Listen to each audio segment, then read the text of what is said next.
This conference will now be recorded. Hey again, everyone.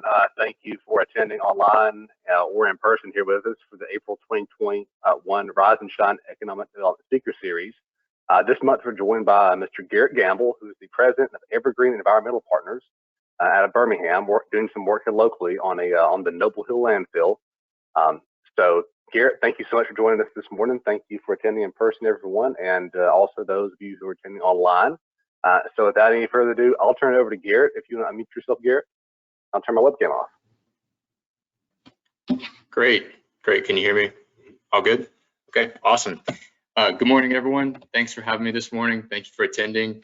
Yeah, I know it's crazy times here during COVID, so I appreciate those of you who are attending online as well. I'm grateful for the opportunity to speak with you today. We're talking about the project that we're working on here locally in Etowah County. It's the Noble Hill Landfill Project, formerly known as the Etowah County Landfill.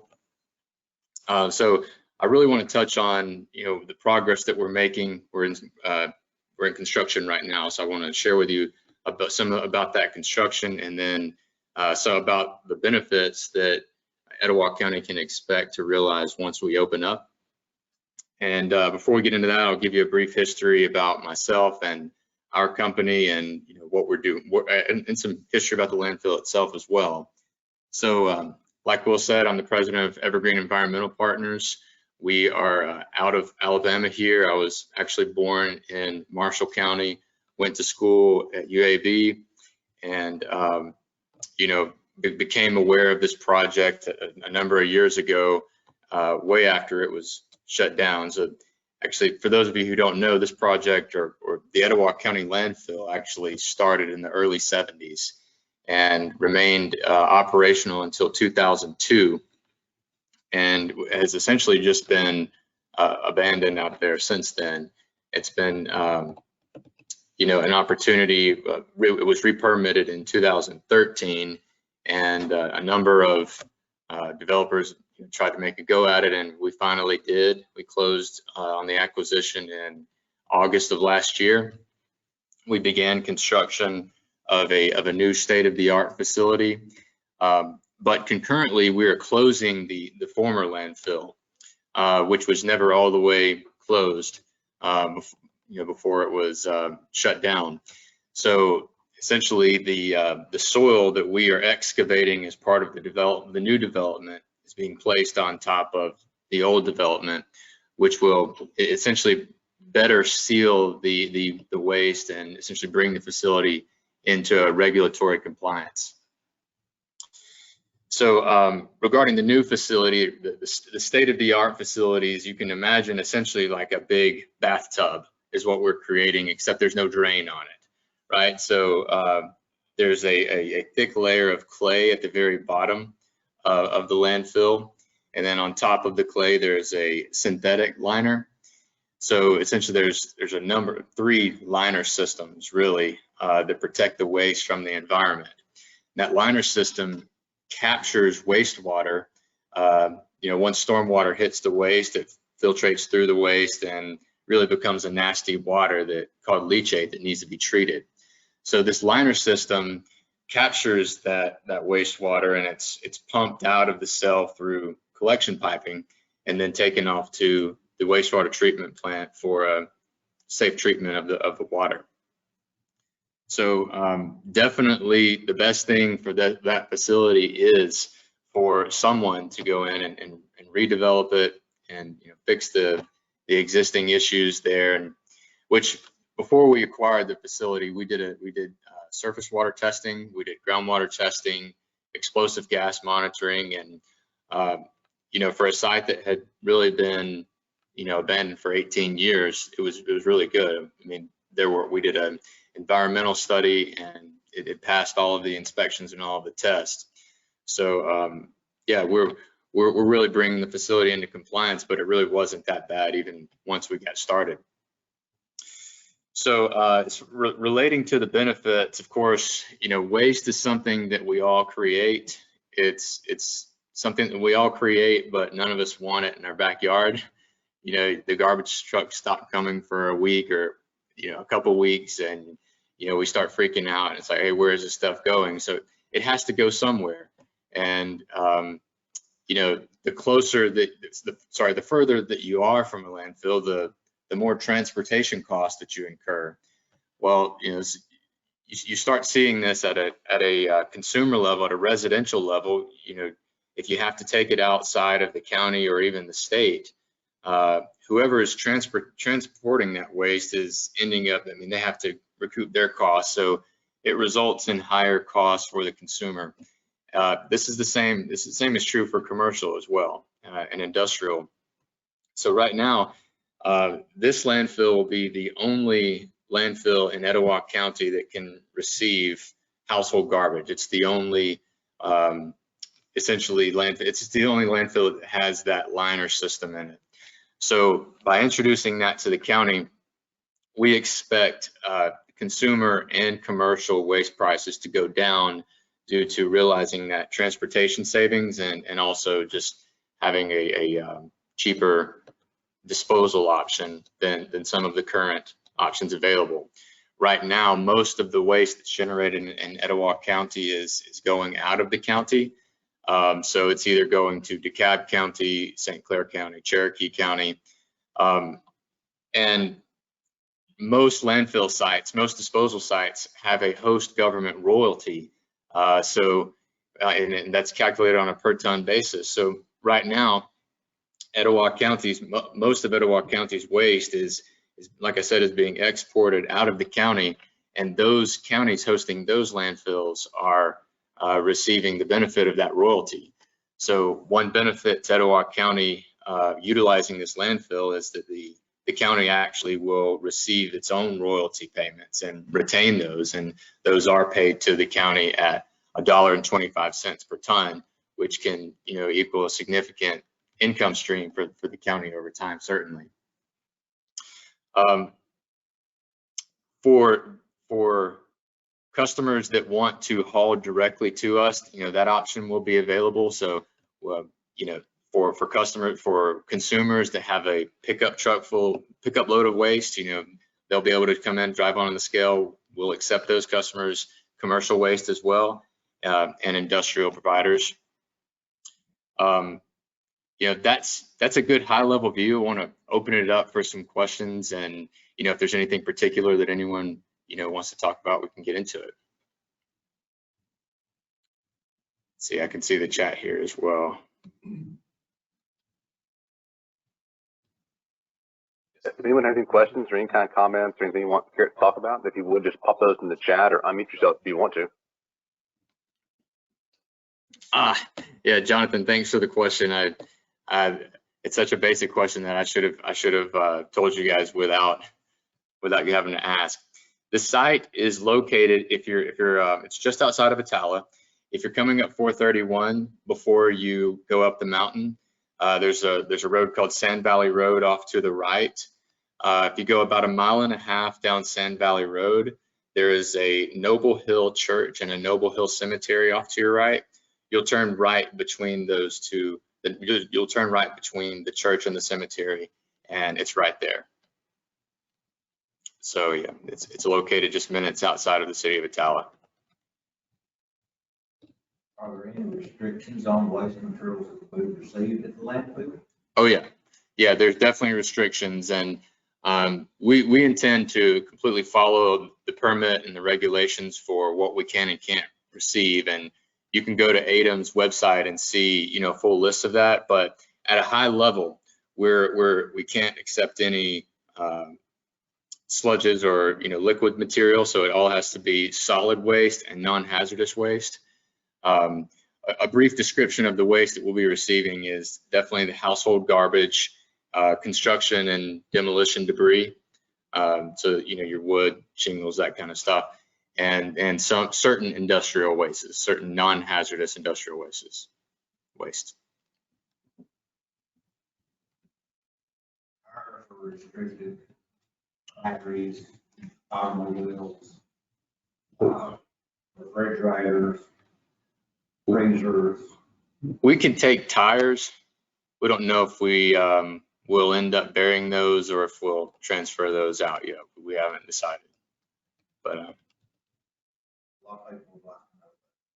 Yeah, we plan on creating a website for the landfill and just have an easy central information center where everyone can go and see the hours of operation, the disposal rates, when those are made available, which waste are received and not received, and we'll launch that website as we get closer to opening, which should be in July, if not before July. Yeah, so that way, and I'll send that to Will and the chamber, and we'll make sure we plan on joining the chamber. We are joining the chamber, and we plan to be active, good members of the corporate community here, and keep all of those frequently asked questions on the website as well. Jonathan asked, why was the site abandoned originally? Sorry if I mentioned earlier. So there was some disputes between the previous operator and the former landowner. So the land was actually leased previously; it wasn't owned. So I just knew that there was some disputes that resulted in the termination of that lease. After the termination of the lease, there were questions about who would be ultimately responsible and who would be the steward of this property going forward. There was the tenant thought that it should be the landlord, and the landlord thought that it should be the tenant. So that's why it was abandoned.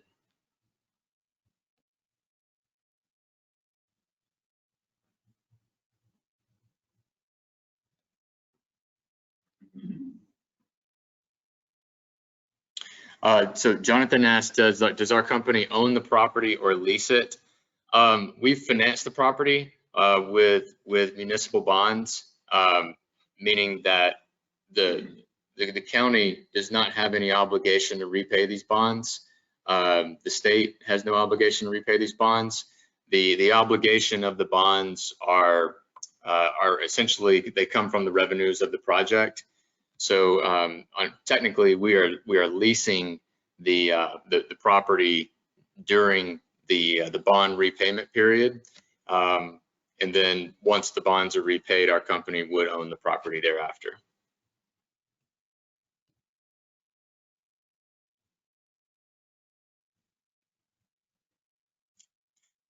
To expand on that, though, Jonathan, we are the permit holders.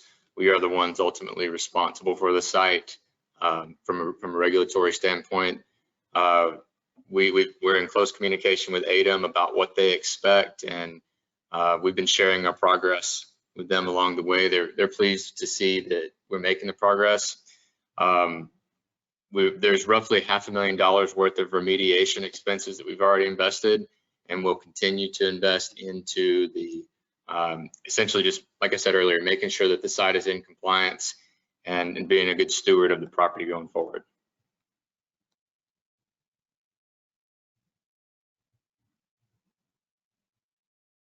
It's Jonathan asked, how does this site differ from the city landfill, or does it? Yeah, the city landfill is called a C&D, or construction and demolition landfill.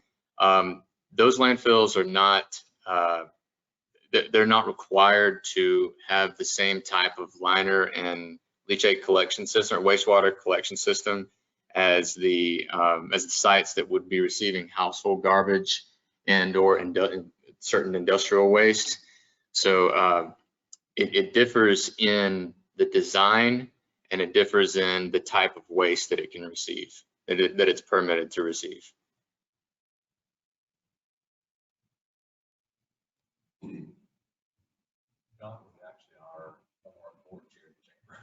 Oh, really? Oh, great. Oh, please, and Jonathan, thank you for the questions. This is definitely helpful. We do expect to be able to deliver a lower cost than, a lower cost per ton than most of the than all of the sites here within a reasonable driving distance. So we expect that. We expect to introduce cost savings to industrial, commercial, and residential customers. Hey, Garrett, this is Jonathan. Thought it'd be easier for me to ask, but that was kind of where I was going. Oop, sorry. In the surrounding counties that generate non-hazardous industrial waste, wastewaters, solids. These materials are traveling many counties by transportation for disposal at this time. Evergreen is going to be managing industrial waste through wastewater solidification, industrial solid, landfill. That would probably be a very good idea to give that information out so that it's out on the site. A lot of manufacturers understand that this process is going to be available soon locally. Great. Yes, sir. Thank you for the question and the observation. And you are correct. We will be performing this. We will have a solidification practice. And you know, for those of you who may be unfamiliar with solidification, it's essentially, you know, like I mentioned earlier, we can't accept liquid waste as part of the permit. So, but there are liquid wastes that exist and need to be disposed of responsibly. So there's a process called solidification that mixes, essentially you're mixing that liquid into some sort of absorbent material that makes it into more of a solid state or a solid state.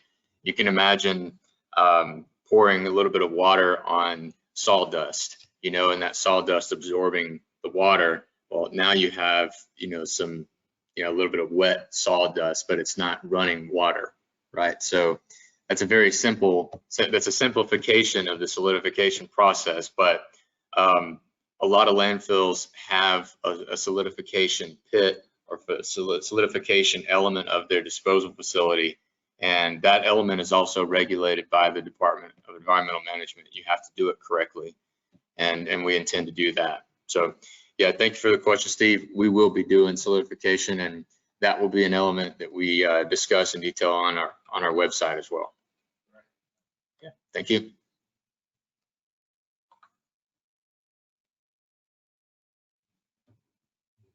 Hey, Garrett, this is Jonathan Tang again. Yeah, so Will is sharing Will is putting the contact information up on the screen. You should see it here. So that's my email address, my cell phone number. Bert Broom listed below is our general manager. Bert is great. He spent 23 years at Advanced Disposal as a industrial waste salesman and a landfill manager. He was in operations there. We're very blessed to have him. Excuse me. Bert is local as well. He actually lives in Raglan, and yeah, like I said, we're blessed to have him. We have a great team of very experienced individuals. Excuse me. We have a great team. We have some guys that have been in this industry for a long time. They've given us a lot of advice, a lot of great advice, and like I said, we intend to be great citizens here, great corporate partners for you guys. And you know, my cell phone number is available, my email is available. If anyone has any questions, feel free to reach out to us. We're an open book, and we give an open invitation if anyone wants to come by and see the progress that we've made at the site. Before we open, we'll likely go to, you know, either come back here to the chamber and show some pictures, some before and after pictures, and you know, show everyone what we've done. We'd love to do a ribbon cutting ceremony out there and have everyone out. So yeah, we're excited about this. We're excited about the opportunity that it brings to Etowah County. You know, to your point, Steve, there are, like you said, there are a lot of industrial and manufacturing centers in the area and even outside of Etowah County that need, you know, need a disposal location. But you know, we see this as an industrial recruitment tool as well for the county. You know, I mean, a lot of manufacturing and industrial facilities will see waste disposal as part of their long-term cost structure, and having a place to dispose of their waste at a reasonable cost, you know, without incurring too much transportation expense is an asset. So we hope that the landfill we believe the landfill will serve as an industrial recruitment tool for the county as well. Okay, any other questions? Any other questions from anyone here or online?